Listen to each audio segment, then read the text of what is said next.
सबसे पहले तो मेरी बहन को बहुत बहुत धन्यवाद।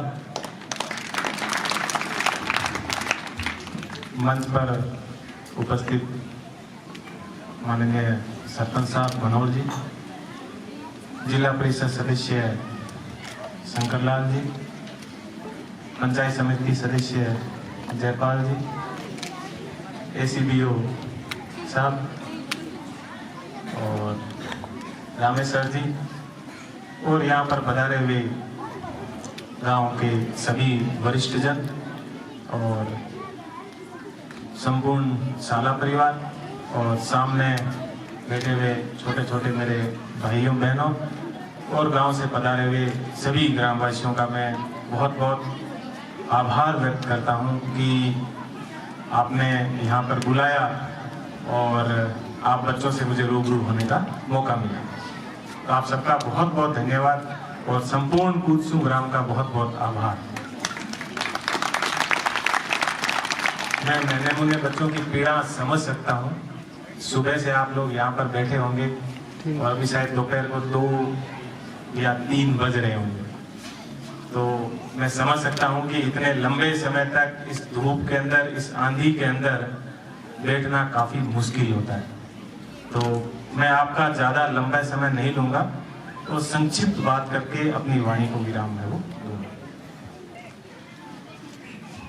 अभी थोड़े से एक समय पहले ही सुना था, कूदसू का नाम हम जब स्कूल में पढ़ते थे उस समय कभी खेल खेलने आते थे तो कूदसू की खो-खो टीम से हमें बहुत डर लगता। बहुत ही अच्छी टीम हुआ करती थी और जब लॉटरी निकलती थी तो ये होता था कि भाई कम से कम कूदसू से पहला मुइज तो ना। और फिर दूसरी सबसे बड़ी चीज की आज कूदसू के ही जो PTI है यहाँ पर उनको सम्मानित करने का मौका मिला, तो मन में वापस विचार आया कि लगता है कि इनकी खो-खो की टीम और दूसरी टीम अभी भी उतनी ही मजबूत है। ये बहुत ही अच्छी बात है कि गेम के अंदर जो खेल है, जो स्पोर्ट्स है, उसके अंदर आगे होना बहुत ही बढ़िया बात है। और ये हमें जीवन के अंदर विभिन्न प्रकार के वर्तमान समय में जिस तरह से कोरोना काल है या दूसरे समय है, जिस तरह से लोग मानसिक तनाव से गुजरे हैं, उनमें हमारा एकमात्र ये जरिया था जिससे हम रिफ्रेश रहे और जो मुश्किल समय है वो हम लोगों ने गुजारा है। मेरी बहन ने मुझे क्वेश्चन पूछे, उनका मैं जब बोलूंगा उन्हीं के अंदर उनको कुछ कुछ जवाब मिल जाएगा और जो जवाब नहीं मिलेगा लास्ट के अंदर वो उसको मैं वो आंसर दे दूंगा। बच्चों, जहां पर भी मैं जाता हूं बातों में ज्यादा चेंज नहीं करता, क्योंकि मेरे सामने ऑडियंस भी सेम है और उनके जीवन के अंदर जो बात मैं बोलता हूं वो बहुत ही महत्वपूर्ण है। बार बार मैं एक ही बात बोलता हूं कि अपन पश्चिमी राजस्थान के निवासी हैं, सब किसानों के बेटे हैं, अपने पास कुछ भी नहीं है और अपने जीवन के अंदर परिवर्तन का एकमात्र जरिया है, वो है अपनी पढ़ाई। इस पढ़ाई के माध्यम से ही अपने जीवन के अंदर अपन परिवर्तन ला सकते हैं। उसके अलावा अपने पास ऐसी कोई चीज नहीं है जिसके माध्यम से अपने जीवन के अंदर कुछ गुणात्मक परिवर्तन आए।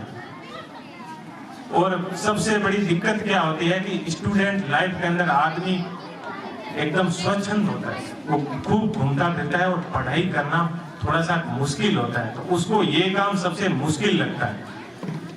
एक बात हमेशा याद रखना कि इस उम्र के अंदर जो चीजें आपको बहुत मुश्किल लगती है वो चीजें आपके जीवन को संवारेगी और जो चीजें आपको बहुत ही ज्यादा अच्छी लगती है, YouTube चलाना है, Facebook चलाना है, पास में अच्छी बाइक हो, अच्छी गाड़ी हो पास में, ये सब चीजें अब अपने को बहुत ही अच्छी लगती है, लेकिन ये अपने लिए जहर के समान है, ये अपने कैरियर को बर्बाद कर देती है। तो मेरा यही कहना है कि इस समय आपको सबसे मुश्किल कोई चीज लगती है तो वो है पढ़ाई, और यदि इस मुश्किल चीज को आप करोगे तो आपके जीवन में सबसे बड़ा परिवर्तन आएगा। न केवल आपका जीवन सफल होगा, आपका गांव का नाम रोशन होगा, आपके माँ बाप का नाम रोशन होगा, आपके शहर का नाम रोशन होगा, आपके देश का नाम रोशन होगा और आपके जीवन के अंदर वो खुशी आएगी जिसका आपको हमेशा इंतजार रहेगा। तो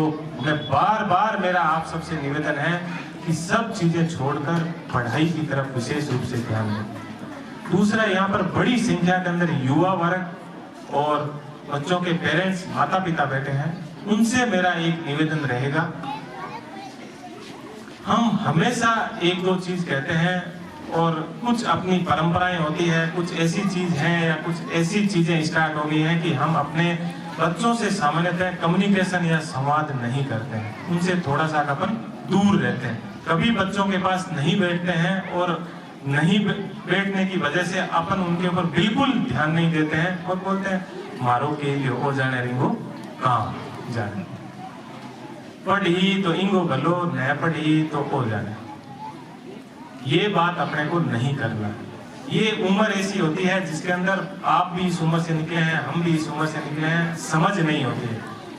आपका सप्ताह के अंदर 5-10 मिनट हमारे पास बैठना हो सकता है कि हमारे जीवन के अंदर बहुत बड़ा परिवर्तन ले आए। और आप बैठोगे हमारे पास तो हमारे अंदर क्या है वो आपको जानने का मौका मिलेगा और आप हमसे क्या चाहते हो वो हमें जानने को मौका मिलेगा। लेकिन अपने पास एक सीधा साधा बहाना होता है कि माने तो टाइम ही कोई मानो तो हास ही बोले जानी टाइम पूरे का ये छोटी मोटी बात है तो भी बात में करने वास्ते मैं पूरे दिन बनाई हूँ, पूरे दिन कुएं बैठा रही, पूरे दिन बात करी, लेकिन अपने बच्चों को देने के लिए उनके पास 5 मिनट नहीं है, 10 मिनट नहीं है। कभी हम स्कूल के अंदर आके टीचर्स से नहीं पूछते कि भाई मेरा बच्चा कैसा है, क्या पढ़ता है, क्या नहीं, इसको क्या दिक्कत आ रही है, ये किसके साथ उठता है, किसके साथ बैठता है, रात को कितने बजे घर आता है, कहाँ रहता है, किसके साथ घूमता फिरता है। यदि हमने इन चीजों के ऊपर ध्यान दिया तो मैं बार बार कहता हूं कि एक माँ बाप की सबसे बड़ी संपत्ति होती है, भले ही आप चाहे कितना ही जमीन इकट्ठी कर लें, कितने ही प्लॉट इकट्ठे कर लें, कितना ही धन इकट्ठा कर लें, लेकिन आपकी संतान आपकी सबसे बड़ी संपत्ति है। यदि आपकी संतान सफल नहीं है तो आपका जीवन भी सफल नहीं है। आपके पास भले ही कितनी गाड़ियां हो, भले ही कितने प्लॉट हो, भले ही कुछ भी हो आपके पास, लेकिन आप रात की नींद है वो आराम से नहीं सो सकते। आपको हमेशा टेंशन रहेगी, भले ही आप बाहर से कुछ भी कहें कि मेरे के लिए हो जाएगा नहीं वो काम है, लेकिन मन ही मन के अंदर आपको कभी नींद नहीं आएगी। तो मेरा पुनः बार बार आपसे निवेदन है कि आप अपने बच्चों के ऊपर विशेष रूप से ध्यान दें। भले ही मेरे माँ बाप ने औपचारिक शिक्षा प्राप्त नहीं की, लेकिन जब हम पढ़ते थे हर पल पल की वो खबर रखते थे, कब उठता है, कब बैठता है, पढ़ता है तो क्यों नहीं पढ़ता, कहाँ जाता है, कहाँ आता है, हर उस चीज का अपने को है वो ख्याल रखना है। तो मेरा विशेष रूप से आपसे निवेदन है कि आपकी सबसे बड़ी संपत्ति आपके बच्चे हैं और आप अपने बच्चों के ऊपर विशेष रूप से है वो ध्यान दें, आपका जीवन सफल हो जाएगा। दूसरा, स्वर्ग नरक तो कहाँ पर है, किसने देखा है कि नहीं है, लेकिन आपके बच्चे सफल हो गए तो आपको यहीं पर स्वर्ग मिल जाएगा, और आपके बच्चे सक्सेस नहीं है तो आपको नरक यहीं पर देखने को मिलेगा। ये विशेष रूप से मैं पुलिस के अंदर हूँ और पूरे दिन इन्हीं चीजों को मैं फेस करता हूँ। पूरे दिन यही चीजें हमारे सामने आती है कि साहब बच्चा अच्छे से नहीं रखता है, हमें ये दिक्कत आ रही है। तो मेरा बार बार निवेदन है कि अपने बच्चों के ऊपर विशेष रूप से है वो ध्यान दें। मेरी छोटी छोटी बहनों से मैं ये कहना चाहूंगा कि अपने लिए आज भी पुरुष प्रधान समाज के अंदर हमारी बेटियां पराये घर का धन होती है, और यही होता है, एक माँ बाप को यही लगता है कि बस जल्दी से शादी हो जाए, हम हमारे जो ऊपर कोई दबाव है या हमारा एक जो ऊपर ये है उससे हम एकदम फ्री हो जाएं, और तुरंत शादी कर देते हैं और ये सब चीजें अपने चलती है। तो आपके जीवन के अंदर परिवर्तन लाने का एक मात्र है, आपको मौका मिला है पढ़ने का, आप खूब पढ़िए, खूब लिखिए, आपको जीवन के अंदर सफलता मिलेगी। तो आप न केवल आपके सफल होने से न केवल आपके माँ बाप का घर रोशन होगा, बल्कि एक सामने वाला घर भी है वो रोशन होगा। तो आपसे मेरा बार बार निवेदन है कि जितना ज्यादा हो सके आप है वो पढ़िएगा। दूसरी, मेरी बहन ने पूछा था कि आप कैसे पढ़ते थे, क्या करते थे। मैं आपको बता दूं कि जीवन के अंदर आपके अंदर खुद के अंदर आग होनी चाहिए, खुद के अंदर जज्बा होना चाहिए, नहीं मुझे ये चीज करनी है, और उसके लिए आपको बहुत सारे सेक्रीफाइस करने होते हैं, बहुत सारी चीज। मैंने बहुत सारी घर के अंदर शादियां होती थी, शादियों के अंदर मैं नहीं आता था, जहां मौका मिलता था वहां पढ़ते थे, छोटी सी डायरी अपने पास रखता था, बस के अंदर बैठे रहते थे, कहीं पर बाहर घूमते थे, दोस्तों के पास बैठे रहते थे, जो चीज याद नहीं होती थी उसको डायरी में लिख के रखते थे और ऐसे ही जब भी मन हुआ उस डायरी को है वो पढ़ते रहते थे, बार बार चीजों को देखते रहते थे। ऐसा नहीं है कि हर जगह सफलता मिली, बहुत सारी जगह असफलता भी मिली। मैं आपको बता दूं कि कांस्टेबल की भर्ती के अंदर भी मैं 2 बार दौड़ा था, वहां पर भी मैं पास नहीं हुआ और आज उसी डिपार्टमेंट की जो सर्वोच्च सेवा के अंदर में है वो उपस्थित है। तो इसलिए जीवन के अंदर कभी आप हार मत मानिएगा, जीवन के अंदर खूब मेहनत कीजिएगा। हमेशा याद रखिएगा कि दिन के बाद निश्चित रूप से रात आएगी और रात के बाद निश्चित रूप से दिन आएगा, यानी जीवन कभी एक जैसा नहीं रहेगा। जीवन के अंदर खूब सारी परेशानियां होगी, लेकिन उस परेशानियों के बाद भी आपके पास है वो अच्छा टाइम आएगा। आप बस उस मौके का इंतजार कीजिए, खूब सारी आप पढ़ाई कीजिए और जब भी आप किसी भी एग्जाम की तैयारी करो उस एग्जाम का सिलेबस अपने पास रखिए, उस एग्जाम के पुराने पेपर्स अपने पास रखिए, बार बार सिलेबस देखिए, बार बार पुराने पेपर्स देखिए, जितनी ज्यादा हो सके आप लोग है वो अभ्यास कीजिएगा, आपका निश्चित रूप से है वो सिलेक्शन होगा।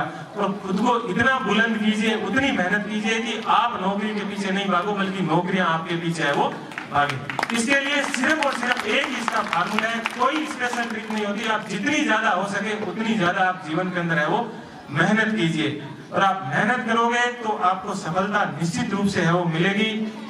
पुनः मैं आपसे बार बार निवेदन करूंगा कि आपके जीवन के अंदर परिवर्तन लाने का एकमात्र जरिया है और वो है आपकी पढ़ाई।